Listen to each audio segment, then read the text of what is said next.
Guys, what is up? Welcome back to the Sweet Film Podcast, episode number 2. But you guys know the Sweet Film Podcast. It's not just me, Zach, all about this. No, it's my good friend Cody's also on here because this is our Sweet Film life. Cody, how are you doing today? I'm doing well, Zach. This has been a crazy week, and I'm really excited for us to get started. First of all, if you guys haven't seen or heard our last episode, we've been gone for a little bit, but that's I guess I kind of put part of that blame on me because life got in the way and just lots of stuff has been happening, and it's been very, very busy. But if you guys don't know, if you don't have the time to listen to the full Sweet Film Podcast, you will be able to find this episode soon on both SoundCloud and iTunes. So make sure you listen up there. But Zach, how's your week going? How are you doing? It's just been busy. Yeah, it's been a while. It's not just you, man. It's both of us because I was in LA for a bit. I actually got to meet Griffin from Men vs. Movies and John from The Real Talk. Shout out to him because he let me stay with him. And both great guys out there. If you don't know their YouTube channels, go check them out. I love seeing them. But why was I out in LA? Well, there's a little thing called the Schmodown. They did their first live thing, and let me just give a big shout out to Christian, Collider, Mark, everyone involved. That was a fantastic experience. And I will, for sure, if they do another one in LA, I will be going because it was one of the best, most entertaining things I've ever seen in my life. Like, it's so much more entertaining than watching it on YouTube. And it really is just an overall expending time. And yes, the live episodes are actually up on Collider now. So look out for me, John, and Griffin right behind when they do interviews. You can actually see us there smiling, laughing. And I got to high five Josh McCouga. So that's pretty cool, even though Josh McCouga is really fucked up. Well, that's actually that's pretty amazing, man. And I can't wait to talk to you more about that later on down the road, because that must have been the absolute coolest experience ever. And as you've already stated, you wouldn't trade anything for the world. But speaking of things that make you smile, like my little segue there, guys, what we're going to be talking about on today's episode is all horror based. We'll get into more specifics of why we chose this topic, but in the realm of horror, I do have a story I need to share about something that happened to me this week, Zach. So I want to hear it. I want to hear the story. Okay, so it was just a regular morning last week. There wasn't really much going on, so I decided to put on some headphones and I went for a walk. I traveled down a street and then I turned a corner. Storm drain? No, I did not walk down a storm drain, and Pennywise wasn't there. Although that would have been awesome, I must say. That would have been incredible. Dude, let me just say that. Sorry for interrupting you, but let me say that. No, every time I drive past one now, I just expect for his face to be like, "What's up, little guy?" You just expect Bill Skarsgård to pop out of the sewer and go, "Hello there, Zach." Yeah, pretty much. Or he'll just pop up and be like, "Oh!"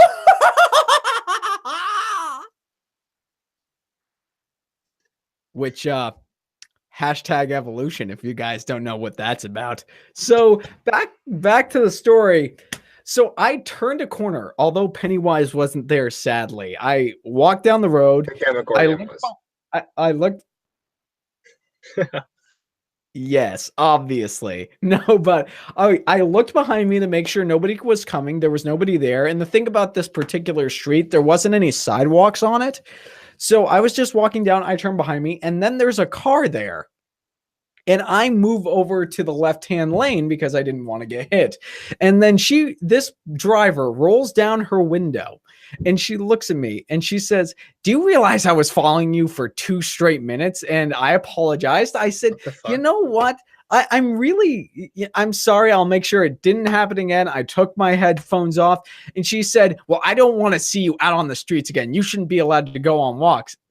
Here's the awful thing is, I don't know if she was having a bad day or what her situation is, but it kind of reminds me, I'm not even going to bring retail into this. That's another story for another time. Yeah, let's not talk about our jobs.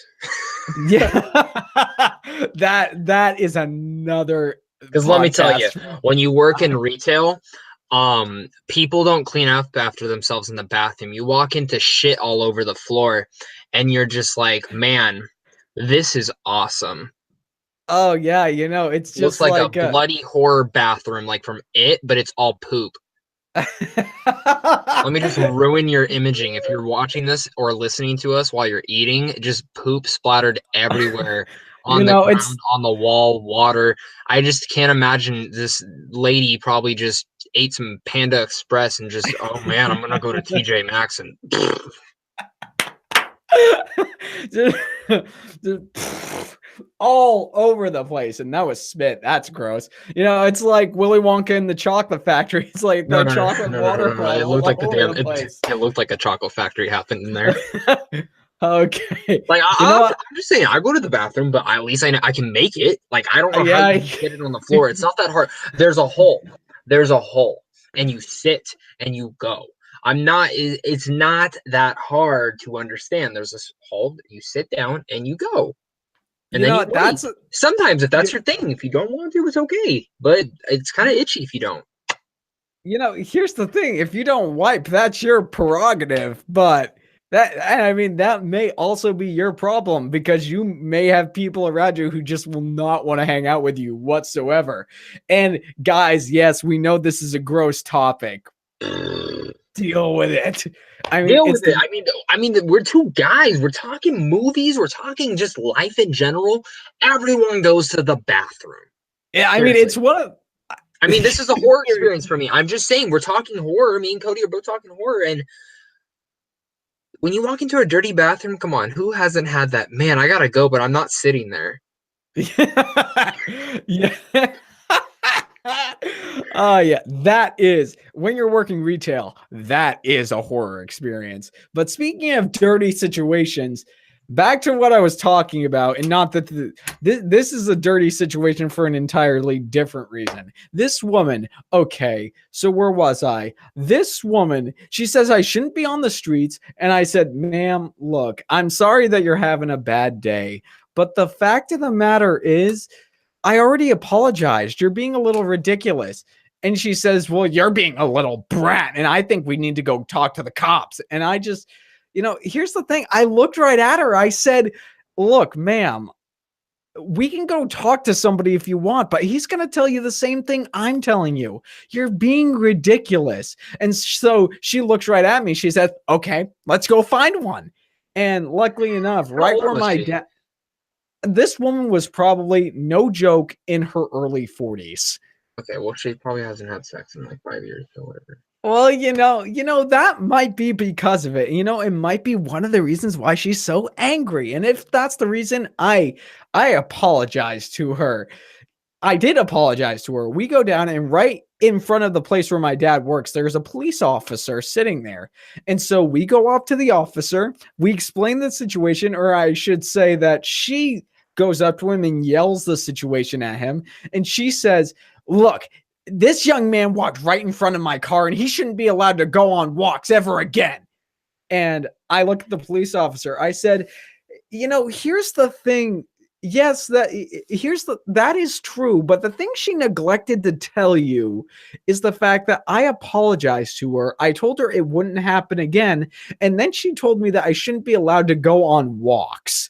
And the police officer looked right at her. He said, ma'am, is this true? And I started to think the police officer, I didn't know if he was actually going to be on my side, but no joke, the next thing that happened actually left my mouth on the floor because I didn't expect a police officer to do this. She said, yeah, but he shouldn't be allowed to go on walks. He's a little brat. And the police officer said, ma'am, you're being ridiculous, okay? You need to calm down. And she said, well, you need to do something about this because this young man is a little dick. And the police officer, he looked directly at her. Me, I was in complete shock. And the next words that came out of this officer's mouth was, ma'am, pardon my French here, but you're acting like a complete bitch. I mean, I was in shock. I was amazed. I was happy. I was kind of floored by it, which is exactly the kind of experience you get when you experience a great horror movie. But this was kind of a horror movie to me.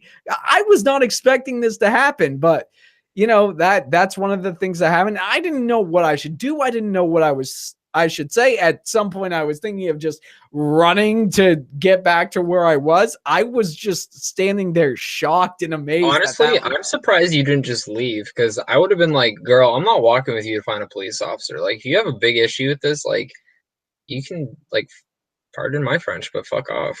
It's one of those. I completely agree, but when it comes down to it, I guess no matter what the situation is, be it bad or good, I like to see it go through to the end. Which speaking of things that are bad and good, but mostly bad until like 5 years ago, this is probably a good segue for us to start talking about horror movies, specifically our favorites, our experiences with them.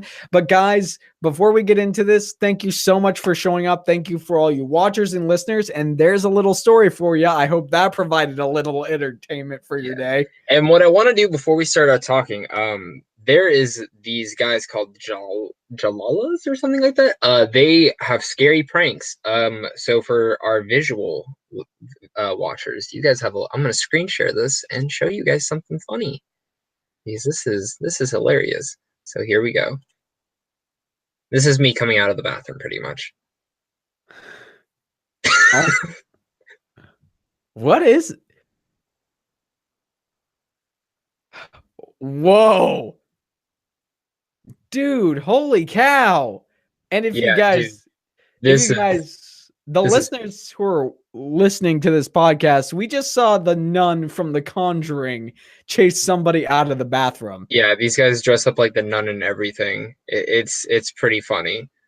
Well, we could continue with this, Zach, but I think it's about time for us to dive in and talk about horror movies. I just thought that'd be a great way to get into your show, The Nun and everything in it. But yeah, so I guess with bringing that up, the last couple of years of horror have been iffy, to say the least. I think the last few years, the last 3 years in particular, have been very experimental horror films, a lot of great horror films with some poor ones in the middle. But the thing about horror is that in the early 2000s, I'd say 2000 to 2005, there really was no good horror films, like, whatsoever. And if you haven't noticed, me and Cody are big horror fans. We actually did a video over on his channel called The Problem with Horror Films. And there is a problem with modern horror films. For people who don't know me, if I watch a horror film and a cat jumps out, I'll walk out. I don't care if I like the film. I'll walk out. I hate stupid horror films that have something jump out at me that's not scary. If it's something terrifying, I'm gonna be like, all right, you got me. But a cat, a dog, a bat, no. But that's the big problem, is that people rely too much on jump scares, particularly. And that's something that's been a problem with it. And of course, me and Cody are talking about horror films because this week is the release of A Quiet Place, one of my most anticipated films of this year. I haven't seen a single trailer for it. I don't want to know anything else about it. I know who's in it, I know who's directing it, and I know that there's only apparently like 16 lines in the whole film. I'm ready to crap my pants watching this film. But yeah, like, Cody, what do you think about the modern problem? Obviously, there's a lot of problems with modern horror today. Yeah, no, we've talked about this quite extensively on camera and off camera. Zach and I have had a lot of conversations about this, and if you couldn't tell from a lot of the videos that we've done, be it our spoiler review or our video on our problems with modern horror, we got a lot of things to say about it. Because I mean, I know for me personally, when it comes to horror, if it's done well, horror really is my favorite genre of film, because it really can encompass every kind of emotion you want in a film while also providing some really, really great mythology. I did read a quote somewhere that said something along the lines of that horror films are the modern day versions of what Grimm Brothers fairy tales are. And if you look at it, they really are. If you look at the Grimm Brother fairy tales, and these aren't the Disney-fied fairy tales, these are the Grimm Brothers fairy tales, Cinderella, Little Mermaid. You know, these stories were meant to educate, but they were also meant to be horrific in nature and to entertain. And that's what really great horror films are supposed to do. I mean, you look at a movie like Get Out or It that came out last year. You have one that deals with very, very important, pertinent social issues that we have today. And then we have It, which is this really incredible coming of age movie, but is also a very, very expertly told horror film. It's all of these incredible messages, all of these things come together and create something truly magical. But then you have the Freddy versus Jasons. Then you have, but those are fun. Those are fun, underrated ones. Like I would say those are actually like you can enjoy them. yeah, absolutely. Well, no, you're not wrong there. But then, you have, oh, here we go. You have the horror sequels like The Woman in Black 2 or Sinister 2. Or let's see here.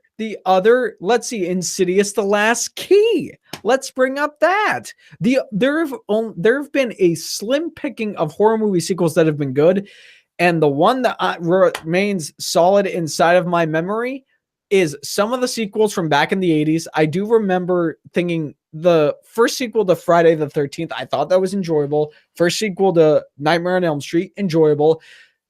Haven't seen the sequel to Evil Dead, so I can't speak about that. But then we got the Conjuring 2. We got the Conjuring 2 in 2016, and that movie was incredible. And I mean, before we continue going on and on, I suppose to give you guys some insight, we talked about last week what got us into film, and I think one of the best things for us to do here on this podcast is to talk to you guys about why we love horror and what got us started out with horror. So, Zach, I know you got started out with horror a lot earlier than I did. I only, within the past 4 years, really started diving in and started loving horror. So I want to pick your brain here. When did you start loving horror, and what cemented your love of it?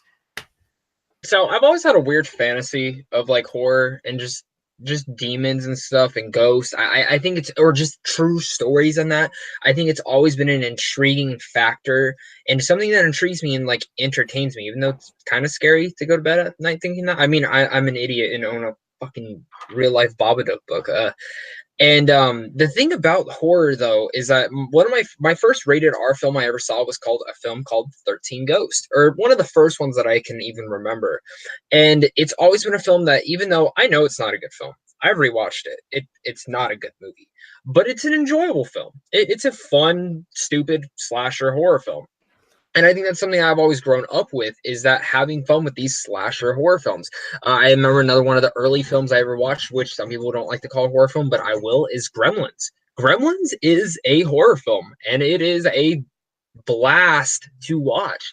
I love Gremlins. It's one of my favorite childhood films, and I just think that I've just always had an entwine to watch horror. I mean, if I hang out with a girl, I'm going to watch a horror film. If I hang out with friends, we're usually going to watch a horror film, because that's what all intrigues us, is horror, because it has cool, subtle things to it, or it's a good film to make fun of.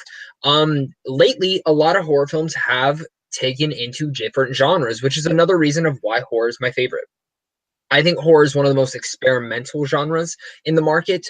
And that's something that, as I've gotten more into film, it's so cool what you can do with horror films and how you can add elements of a coming of age film like It, or you can throw in social aspects and social problems like Get Out did last year, or you look at It Follows or Green Room, which add more of, you have a slasher thriller thing in there, or you have a psychological issues within the Babadook. There's so many different things you can throw in there. You can throw action vibes in there, adventure vibes in there with The Descent, or psychological more. And that's the thing about horror. You can have so many different themes come in all together. And for some reason, sometimes it works. Cabin in the Woods, it's a comedy, but it works. Evil Dead, it's a horror comedy. It works. I think horror, and plus you can even throw drama in there.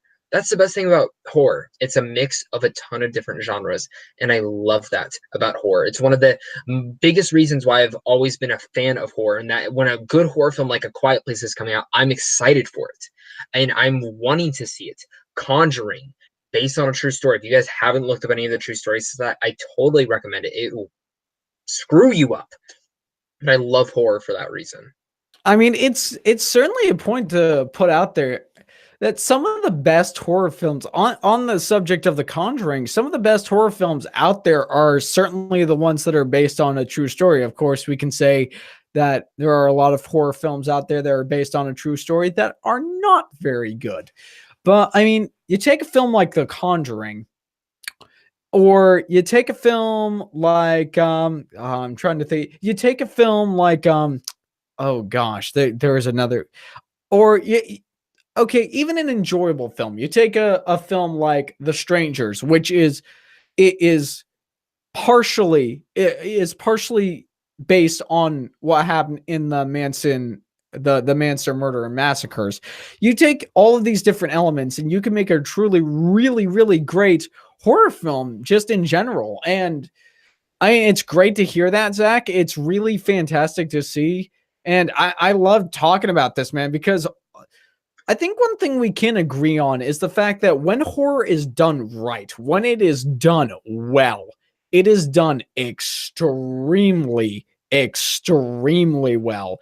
And there's some of the best movies out there. I mean, take The Babadook or take Stanley Kubrick's The Shining. We all know that Stephen King kind of has a problem with it. But The Shining is one of the best movies out there. It's one of the best movies ever made. I don't think anybody's going to argue that point. But I mean, thank you for sharing that, Zach. I mean, I guess that is something I certainly didn't know about you, and I hope that the people who are either listening or watching are learning something new about you on here. Yeah, no, completely agree, man. I mean, that's why we're doing this podcast. It's to get more in depth with you and me, because it's a casual discussion. We love talking film, and horror is one of the biggest things.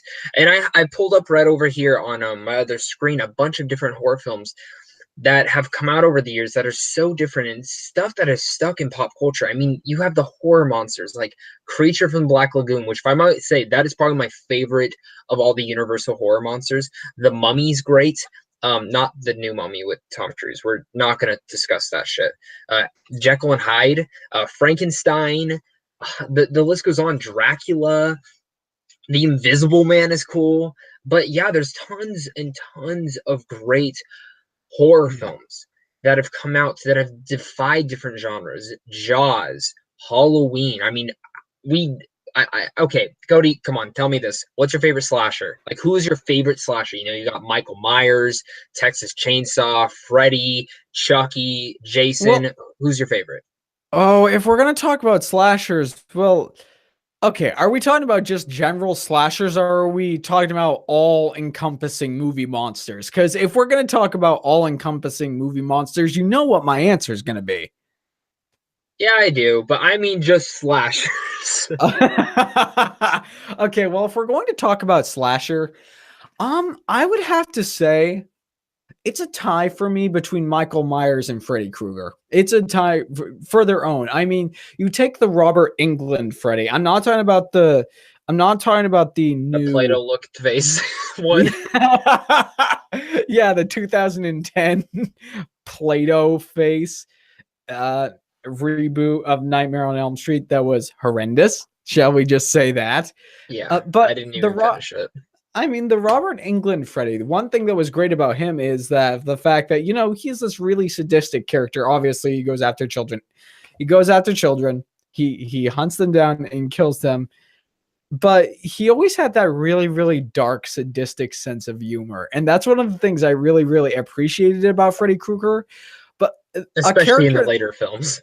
Yeah, that sense of cheese and that sense of just unbelievability played into the overall 80s greatness that is Freddy Krueger. But if we're going to talk about overall scare factor, Michael Myers has got to be it, because it's one of the first time I watched Halloween, it kind of freaked me out because Michael Myers, he doesn't say anything. There is no jump scares in the movie Halloween, which is part of its brilliance. Well, it's also the brilliance is that score, dude. That score. Yeah, that score added so much to it. And then you take Michael Myers. He's going after his prey. And then, you know, they turn around. He's not there. They keep walking. Oh, look. They look behind. He's there. They keep walking. He's getting closer and closer and closer, and they think they can get away. They run. They think they find a place to hide. And then Michael is right there. He finds you and he kills you. I mean, it's brilliant. Yeah, the creation of Michael Myers is just pure brilliance. So, all right, Zach, who is your favorite slasher killer? My favorite slasher is probably that's a tough one, man. I should have thought about this. I knew you were gonna ask me. It's tough because I didn't grow up totally like watching all the slasher movies and looking at it like the main ones that I always stuck with was Ghostface from Scream or Freddy Krueger. But or even Jason, I don't know. It's tough. Like I was never a huge Chucky fan per se because I fucking hate puppets. But I think overall, like if I had to choose between all the main ones, it would probably go down to Freddy Krueger or Jason, just because I like absolutely like love just the aesthetic of Jason, but also I think Freddy's films are like more entertaining per se. But yeah, no, it's a tough discussion there. But I think another thing as I'm looking up all these movies, there's so many horror reboots. There are so many horror reimaginings. And just like you said, we had the Freddy freaking Nightmare on Elm Street remake, which was horrible. Are there any remakes or any like reimaginings or like maybe a sequel that came out years later from a horror film that you really enjoyed? Because I have one in particular, but I want to know what yours is. Okay, well, here's the thing. It might have originally come off of a television show. It may have originally came from a television show. Well, I actually have a couple. I'll get into the first one. First one I gotta say is The Thing. Like I think all the different films that encompass The Thing. You get the one that comes out in the 1950s, and then you have the one that came out in the 1980s, which is it's John Carpenter at his best. And then you have the one that came out, I think it was either 2010, 2011, and that one is also good. So I can say, because I think all of those films, they encompass the same kind of tone, the same kind of atmosphere, and the same kind of look aesthetically that each one complements the other, is what I'm trying to say. And then there's a little film that came out last year that I cannot sing its praises enough. And that's It. Oh, I thought you were gonna say Transformers. You just have to bring up that reference every single time we talk, don't you? Yeah, Transformers is a horror film, just like that shitty bathroom at my store. Or maybe you know what's an even worse horror film? Let's talk about The Snowman. No. But yeah, okay, It. So we take a television miniseries that came out in the 90s, something that had a really, really iconic, defining role for Pennywise. And then we have everything that surrounds it. And let's face it, it's just not good. And then, years later, we get a proper adaptation to Stephen King's masterful work, the first half of it, or one half of it. We get the children's side of the story. And this film, it blasts off, it breaks box office records, it breaks horror records, it breaks September records. And it's a great movie. I mean, it's one thing to say that you have a good horror film. It's another thing to say you not only have a great horror film, but you have a horror film that has connected with pretty much everybody who has seen it, and a horror film that people are unanimously excited to see a sequel for. I mean, everything from the kids to how the tone of the film was to Bill Skarsgård's phenomenal performance as Pennywise. Everything was great. And as someone who has read through it twice in 1 year, yeah, you could say I might be a Stephen King fanatic, but I am more of an It fanatic now than ever. Yeah, no, hey, that's fair. It is a amazing film. I mean, that's how we pretty much met, is doing a spoiler review for it. But yeah, no, like a sequel I want to bring up. Well, it's a sequel, reimagining, a reboot of all, is the Blair Witch. Yeah, it's just called, I think, the Blair Witch, that came out, because I'm not a big fan of the original. I like it for sure, but I'm not a big fan of it. It's all right. Adam Wingard came and reimagined this, or even it's a sequel technically to the Blair Witch. And I know some people really hated this film, but I loved it. Like, I loved this film. Not scary, but it gets you thinking. And that's a film that really stuck with me for some reason. Just really elevated something different. And I don't know why, especially that last 30 minutes. I'm not going to spoil anything, but that last 30 minutes really got me on the edge of my seat. And I didn't know where it was going. But other films that are like that, Cabin in the Woods takes a lot of different elements from a lot of different films and just mixes it all into one. And that is like Cabin in the Woods is such a fantastic film. I mean, come on, it's amazing. I mean, guys, and one of those things that we need to mention here is if you're somebody who isn't a fan of horror films, Cabin in the Woods, even though it is a horror film, it's a horror comedy that deconstructs everything about horror to the bone. So if you're someone who's been on the fridge about watching horror, that is definitely actually, you know what? This is a good idea. What films would we recommend people watch who aren't necessarily big horror fans? Cabin in the Woods is definitely one of them. Another one I would suggest, if there are people who don't necessarily like horror, the one I would recommend above everything else is Get Out. Like I would say it, but it really Get Out. It is a film that I say is a lot better for horror fans, but Get Out is one of those films I think is great for everybody because Get Out is more of a thriller, and it's a film that really can connect with everybody and teach you a powerful lesson about yourself that you may not already know. But Zach, what are some films that you think if people aren't necessarily the biggest fan of horror that they should check out? All right, so I actually have a couple. These are like not films that I don't think are like jump scares or anything. These are just genuinely good films that have aspects of horror to it. And going down a list, because I actually have a list right here that I've kind of like concised. Split is one. Split 100%. Sixth Sense, A Green Room is another one. The Invitation is a very, very underrated film. The Invitation, for people who've never heard of it, it's a film about pretty much this guy. He's an ex-husband, and his ex-wife invites him and his new girlfriend to a dinner party. Leave it there. But it's sickening. It's very different. Beetlejuice, of course. Zombieland. If you're not into Zombieland's a great, like, just making fun of it in general. Just Zombieland's a great film. The Shining, I'd even recommend. This next one might be a little bit tough because this is actually probably my second favorite horror film I've seen in the last 4 years. That is Don't Breathe. Don't Breathe is like amazing.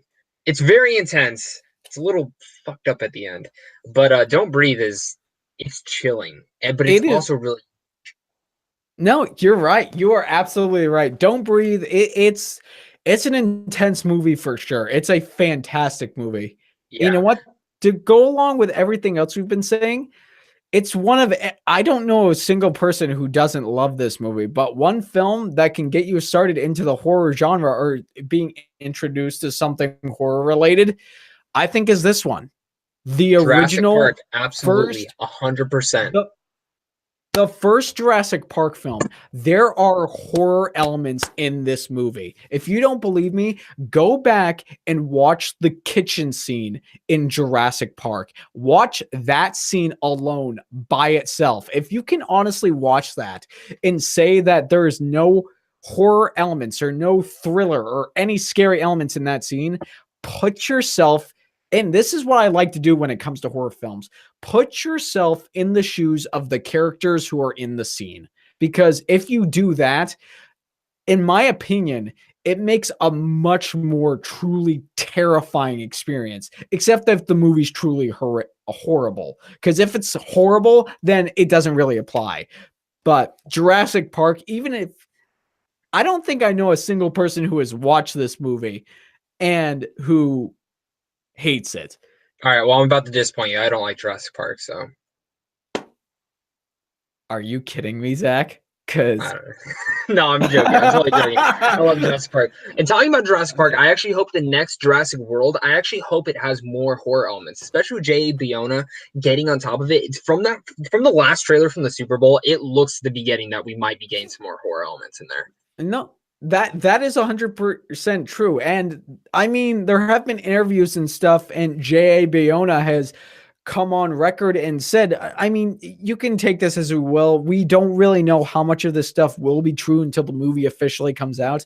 But he has said that he is trying to make Jurassic World Fallen Kingdom like the kitchen scene from Jurassic Park, except for the entire runtime. That's what he said he's aiming for. I don't know if he'll achieve that goal, but if he does achieve that goal, then we may have a truly, truly great suspenseful dinosaur related horror film on our hands. And in all honesty, if he succeeds, this might very well be one of the most unique experiences in the theater this year.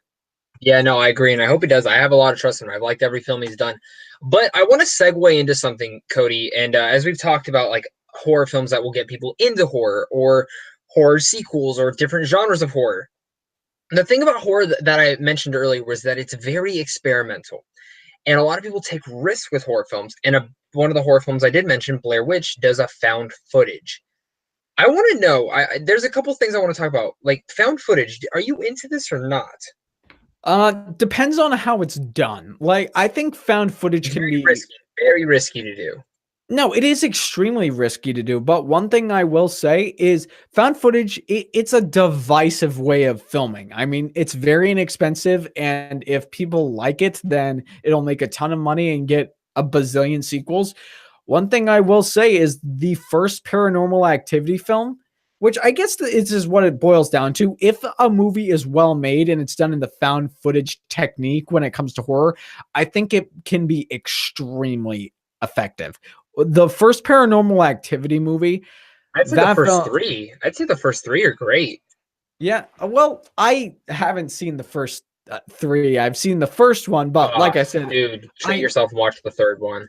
Well, like I said, I have a lot of horror to catch up with because, guys, like I've already said, we'll probably get into this, but I've only started really getting into horror about 4 years ago. But the first Paranormal Activity, when it comes to found footage movies, I think as far as horror movies go, I think Paranormal Activity is the pinnacle of what great found footage horror can be. Because Paranormal Activity 1, as far as a horror film goes, it was great because it violated literally everything sacred that we think will keep us safe from everything that we think of as evil. It violates every rule. It breaks every single law.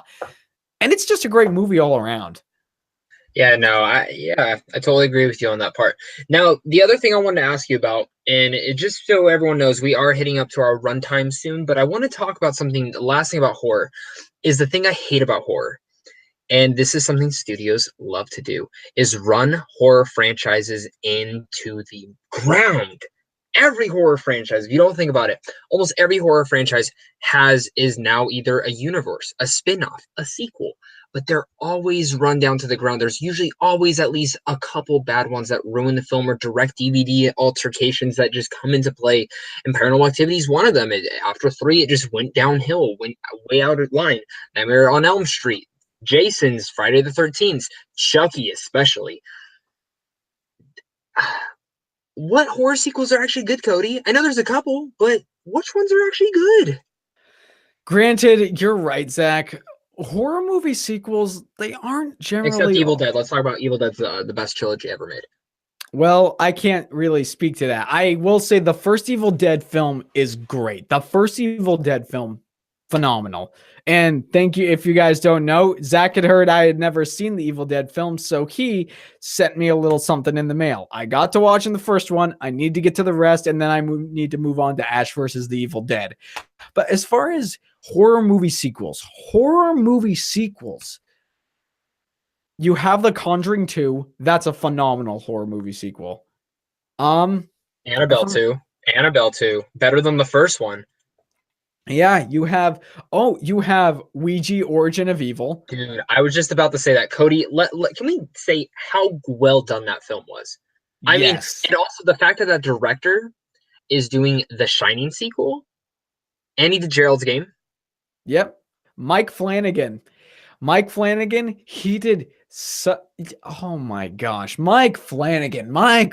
Can we just talk about how Mike Flanagan is one of the best horror directors out there today? And the most underrated.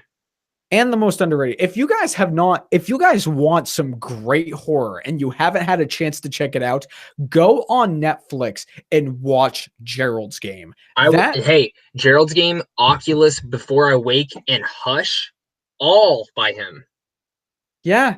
I mean, this guy's got a great career, but I mean, let's bring it back to those two specific films, Ouija Origin of Evil and then Annabelle Creation. Those films, Annabelle Creation came out in 2017, came out last year, and then Ouija Origin of Evil came out in 2016. But let's look at it this way. Two films where people took those. Oh, yeah. And the person who directed Annabelle Creation is the same person who brought us Lights Out.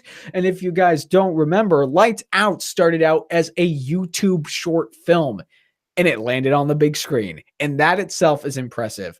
And it's also impressive that the director is now directing Shazam. Yeah.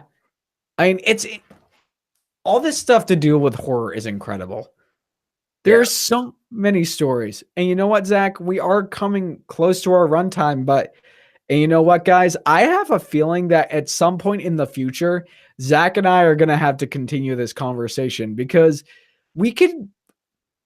I can tell you for sure that this is not the end of the conversation between me and Zach when it comes to horror. I mean, there are some stories in our lives that I'm sure Zach and I haven't shared when it comes to some horrific things that may have happened to us with ghosts or memories or something along those lines. And some of our favorite horror movie stories. Like, I mean, there's a bunch of stuff we can get into, but Zach is right. There's a ton of movies. Like I'm thinking right now, like we haven't even gotten into the Shutter Island has a lot of good horror things in there. Sinister, like there's so many great things that we haven't gotten to a horror yet. And obviously, I'm pretty sure the next time a big horror film's coming out, this is what we're going to be talking about.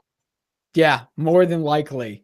And you know what, Zach? The funny thing is, next year we have a pretty big horror film or a big horror movie sequel that everybody is excited about. Is it Transformers 5 or 6? I don't think so. I think it's a horror movie sequel that is coming out on a very specific date because it's a very specific date significant to the fans of this source material. If you guys don't know, It Chapter 2 comes out September of 2019. And Zach and I, we could not be more excited. And guys, I don't know about you, Zach, but I think this is a pretty good time for us to wrap up. But I think at this point, we just need to tell you guys how much we appreciate you. For everybody who comes in, watches, and listens to this podcast, obviously, we haven't had an episode up in a few weeks, but thank you so much. We do want to try to get more of these up in the near future and get a more steady schedule. We'll see how things turn out. Life does happen. But you guys are all the best. And we're so excited to continue with this podcast. You know, we love horror. We love talking to you about this stuff. And we can't wait till we can officially bring guests onto this show because there's so much that we can talk about. Isn't that right, Zach? Absolutely. I mean, I love doing this podcast. It's the most relaxed, chilled back time to just talk movies. And, you know, there's not a lot of editing involved. It's just totally just me and Cody talking. All of our screw ups, all of our messes ups, but also just laughing. And I mean, this is pretty much just how me and Cody talk before we film a collab or anything like that. And it's just great to have these discussions, especially with you, man. And I can't wait to bring more guests on here. But what I think we should say is our next podcast episode, I think we're linking to get up the Monday before Infinity War drops. And if you guys don't know, Infinity War is a pretty small film coming up with a lot of big cast members in it. I mean, if you don't know who's in it, it's Robert Downey Jr., Chris Hemsworth, and a little name of the guy named Chris Evans, who, you know, it's just a big cast involved. And I'm surprised no one's really talking about this film. But leading up to that, we're going to be talking a lot of Marvel in that episode. And so we can't wait for you guys to hear our discussion on that. You know what? Zach's absolutely right. And of course, we can't forget the person who's not only playing Thanos, but is also playing Cable in Deadpool 2. My dad. Josh Brolin. No, my dad. Also known as Zach's dad. But yeah, this is going to be exciting. And who knows?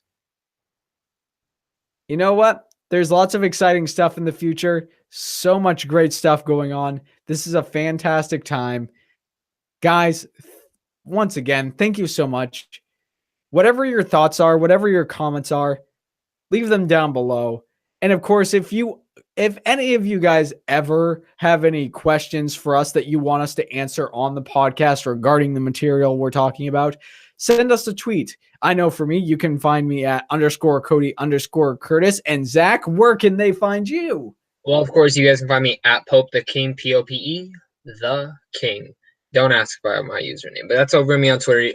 Hit me a message, but also make sure to comment down on our YouTube videos, guys. Make sure to hit the like button and subscribe over on my channel and also Cody's channel, because we're both awesome people. We both love talking movies, and we're both very personal when it comes to this. This is just a big room talking movies, and that's how it feels. It's just us chilling back talking movies. But guys, also what I want you guys to do is comment down below and tell us, what horror film do we miss talking about? What horror film should we talk about on the next horror podcast that we do? And also, please comment down below, what is your favorite horror film?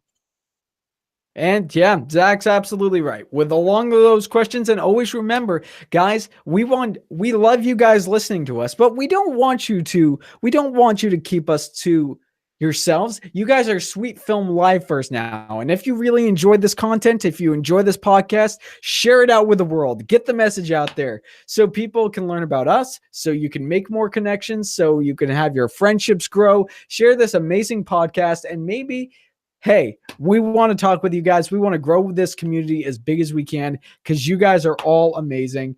And just as a reminder that if you want to listen to this podcast again, but you don't want to get directly on YouTube, you can find this on SoundCloud and iTunes. And you guys are all amazing. Thank you so much. Yes, you guys are all amazing. Thank you guys so much for showing up. Here's the thing, guys. If you like what you've seen here and you want to see and hear more, make sure you click right there and subscribe and become part of the fray of nerds who love cinema. Become part of the sweet film life. And Zach, what are your last words? Stay classy, motherfuckers.